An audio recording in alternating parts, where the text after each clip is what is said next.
Kinematic second continued. Here I'm talking about a topic called change of frame. Change of frame, just take a simple example. You can understand easily. Suppose this is a bus and this bus is moving with velocity, say v naught equals to 10 meter per second. There is a boy A and there is a boy B. And there is a person C standing outside the bus on the ground, right? Now, A throws a ball with the speed 2 meter per second towards B. Now, definitely this 2 meter per second is the speed of the ball with respect to the bus, right? Now, if I ask E what velocity C will observe of the ball, then definitely the answer will be C will observe the bus velocity plus ball velocity with respect to bus. 10 plus 2, 12. This is a simple question. How?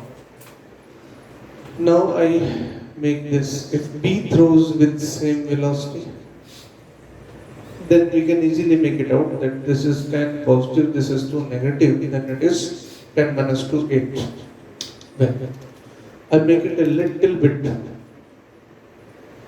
complex.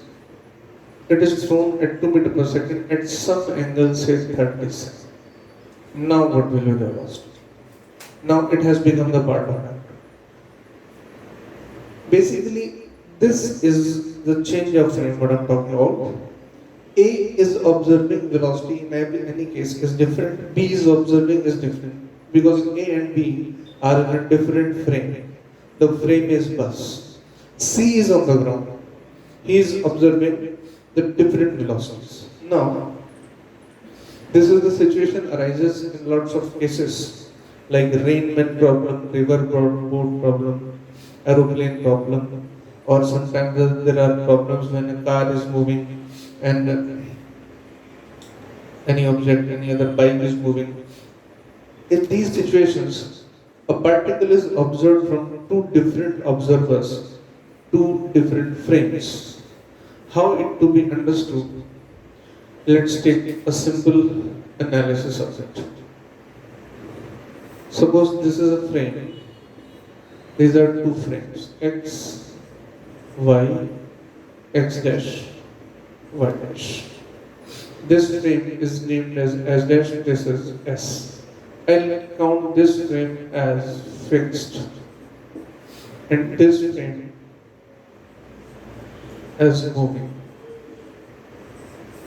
Now this is the particle P which is to be observed, right? Now this particle P with respect to S has the position vector RPS. At the same time, this particle P has the position vector RPS dash with respect to S dash. Now, as this frame is supposed to be moving S dash, it will also have a changing position vector. I call it RS dash S. Right? Now you can see clearly there is a triangle S dash P.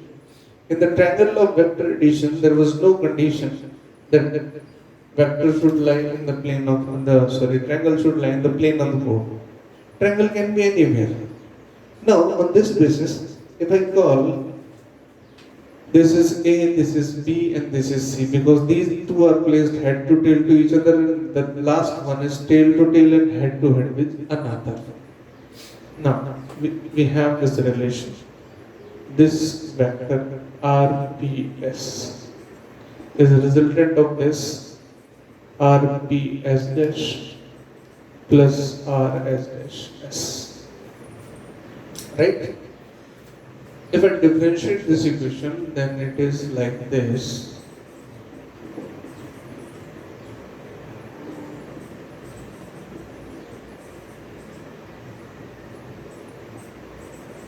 And it becomes velocity VPS Vp s dash plus V s dash s. This is the relation, the required relation. Now, I say P is what?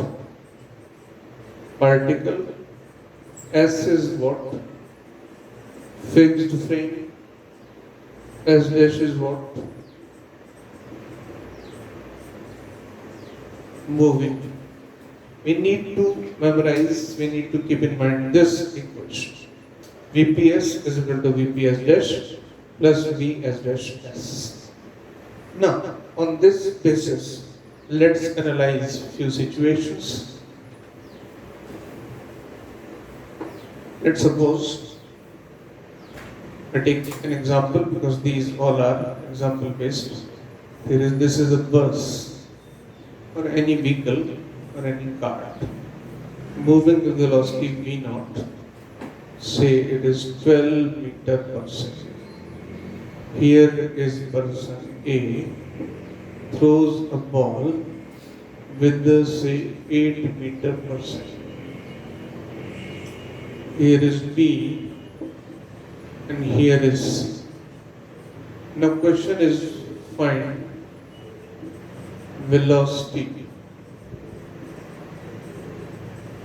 observed by C. Now how to solve this question?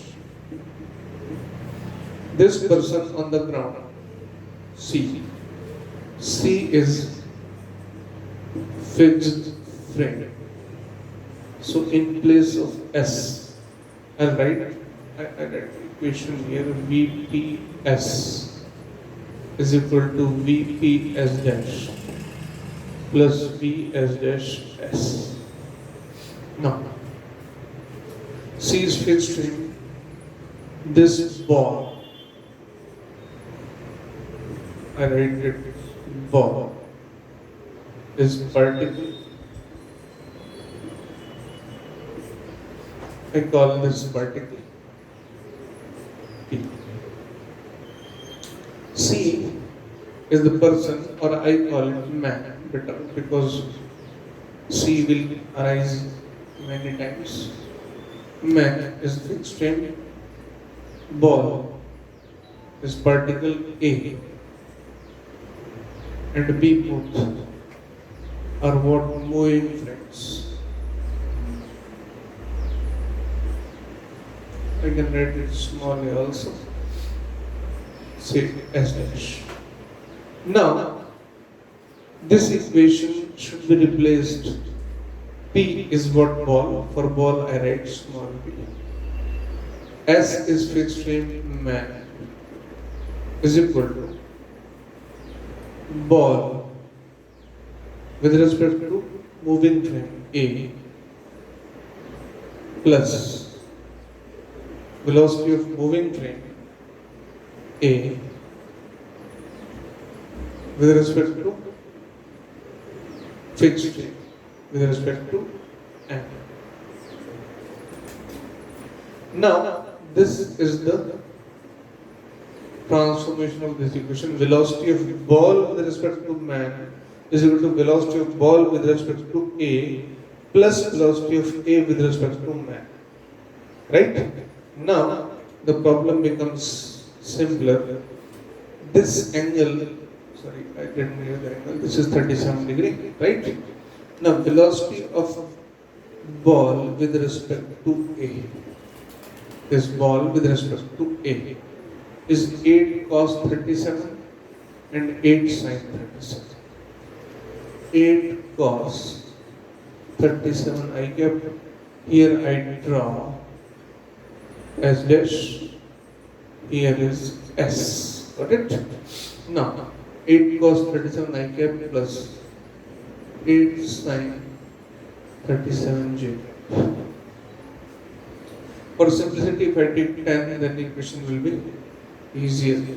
Sorry. Okay, this is 12, this is 10, not 8.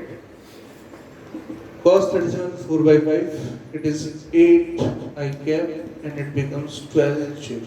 It's a common, I'm taking the values so that the calculation must not become difficult here at least when we are studying the concept. Now, another VAM, velocity of A with respect to men on the ground. This velocity of A is the velocity of cart, that is 12 I cap. Now look at these two vectors. Now velocity of ball with respect to man is equal to sum of these two, 8 I cap plus 12 I cap plus 12 J cap. Then 8 plus 12, I don't think it will be 12, it will be 6. Well, 12 plus 8 is 20, 20 I cap plus 6 J cap. It's a very simple problem, right? There are another problems also, which are very famous in physics. Those are Riemann problems. Those also can be solved by this method. Keep writing the basic formula here. VPS, VPS dash, VS dash S. Now, for example, the question is rain is falling at speed of say 20 meter, rain doesn't fall at this speed, 10 meter per second, and the man is running with 20 meter per second. Rain is falling at angle 37 degree with the vertical. Now question is, what velocity of rain appears to man? Now it's a matter of common experience. What appears meaning, sometimes when rain is falling vertically downwards, right, then if you are standing on the road, then rain falls overhead, just over your head. Now, if you start your bike and move on the bike, then rain is falling vertically downwards. But when you are on your bike, it comes to your face. Now, actually the rain is falling with respect to ground vertically downwards. But for you, now it becomes oblique. Now that's your observation. The velocity of rain with respect to man, with respect to you, with respect to the moving thing. With respect to ground, still it is vertically downwards. The case may be different. Sometimes rain falls slant. The rain is falling slant, and now you start running or moving on a bike. Then it may appear overhead, just directly on your head. Now, this is the practical observation which can be understood by this simple analysis. I'll take just a random example. In this case, the particle P is rain. Fixed frame is ground. Moving frame is man. Now, how this, for rain I'll take small r, for ground I'll take small g, for man I'll take s. Now this equation is changed. V r g V r s dash, who is s dash? M plus V m g. Now here the question is different. To solve this, I make an easy assumption: y-axis downward as positive. Now, it is to be found velocity of rain with respect to man, velocity of rain with respect to you when you are moving on the bike. Then it will become simply VRG minus VMG is equal to VR. Now here I make simple calculations. This is velocity of rain with respect to ground at 10 meter per second. This component will be 10 cos 37, 4 by 5, it will be 8. This will be 6. Now VRG is 6 I cap. I have taken downward plus y-axis, so I'll take plus 8 j cap. Velocity of rain with respect to ground. Velocity of man with respect to ground. It is moving with 20. It is 20 I cap. Now nothing is left. It is 6 I cap plus 8 j cap minus 20 I cap is equal to VRM. Now 6 minus 20, it is minus 14 I cap plus 8 j. We can easily form its vector. It is minus 14, it is 8. We will have this kind of velocity of rain alpha. If sometimes the question alpha is asked, then now rain appears falling towards the face, making an angle alpha with a vertical. Tan alpha is simply what? 14 by 8.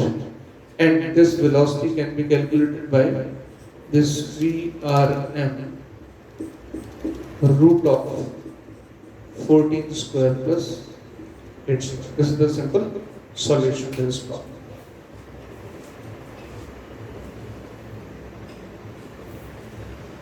The similar theory can be applied to the river boat problems. Well, in another lecture, I'll take only the problems. Here we move forward. This I talked about. Again, motion in 2 dimensions. Right?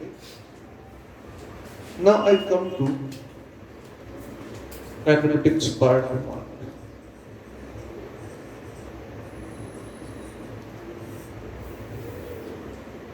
Uniformly accelerated motion. As I explained in mathematics 2, if acceleration is constant, I simply write uniformly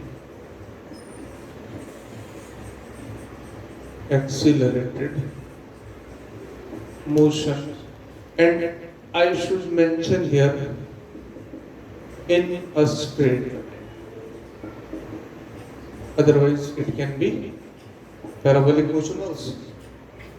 So here I am confined in a straight line. So along this a straight line always, then this equation V is equal to U plus 8. It's quite simple. It was calculated from A dV upon dt. A was constant. Then A dt is equal to dV. Or say dV equals to A dt. I have calculated in mathematics second.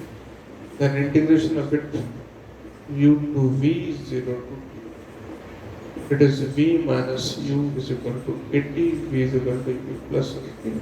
Quite simple. In the same way, the second equation S is equal to ut plus half a t square. V square is equal to U square plus 2as. Right? These also can be derived by the average method, as I told in the mathematics second part. Right?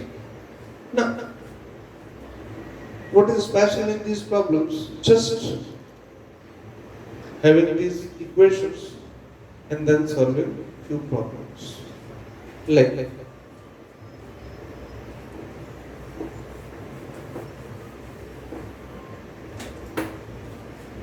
I simply take an example. I take little this at this point A and B. It is uniformly accelerated motion. It is given. The particle crosses point A with velocity, say 30 meter per second, and at B it becomes 40 meter per second. Acceleration is uniform, and what the value of acceleration is not given, right? And this length is L, and C is midpoint. C is midpoint. The question is asked, find VC. Now, Sometimes student may get confused that we need to use lots of calculations or we need more information. Let me tell you, when uniformly accelerated motion problems are there, even in the whole physics also, whatever you are given in the question, those things are sufficient to solve the problems. Here, velocity at A and B, U and V is given for 2 points. If I count A as starting point and B as terminating point, then the velocities of initial and final velocities are given. The distance between them is given. Acceleration is not given. Well, let's first calculate. Let's first collect the quantities for the motion AB. I'm just telling you the way of solving the problem. Okay? You have initial velocity, you have final velocity. These two things you have. I call it given. L is not a given quantity. LA unknown. Now, first, actually, I have seen students make a mistake to select the equation, which equation to be used. Now, it's very simple. The given quantities, the unknowns, are to be calculated. These quantities, just assess in 90% cases, you will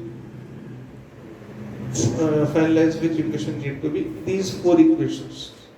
In which equations these four equations come definitely v square u square plus 2a. Now, AC for the motion AC. U is given, VC is not given, so I won't write it. Even only U is given. This is a given quantity. What to be found? VC, the final velocity. A is not given. Distance is L by 2. These are unknowns. Right?